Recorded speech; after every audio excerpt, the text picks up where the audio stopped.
Yanzu na gane sai da ke duniya za na more rayuwa.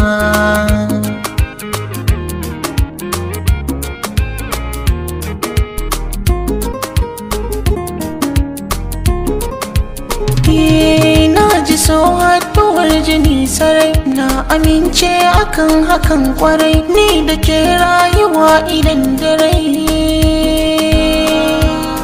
Na yi burin zama da ke da'iman abadin a rayuwa.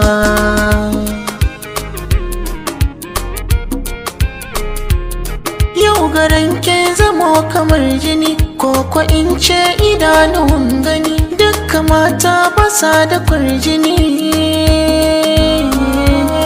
Duk garin nan na bincike, gona ke ɗaikin samu karbuwa.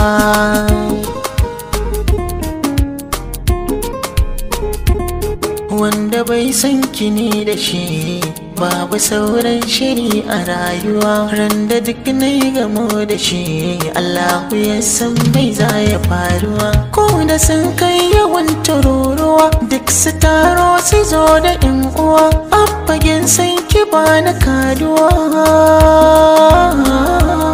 Na sadaukar dare ake ko da ni za na rasa rayuwa.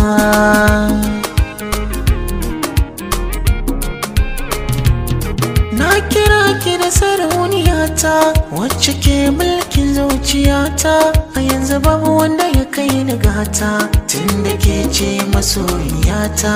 Kin iya kwalliya da tsafta, kina da saukin fahimta, duk hankalina gunki nan ya karkata. Da an kira sunanki ba na firgita, sai ran da na aure ki hankalina zai kwantawa.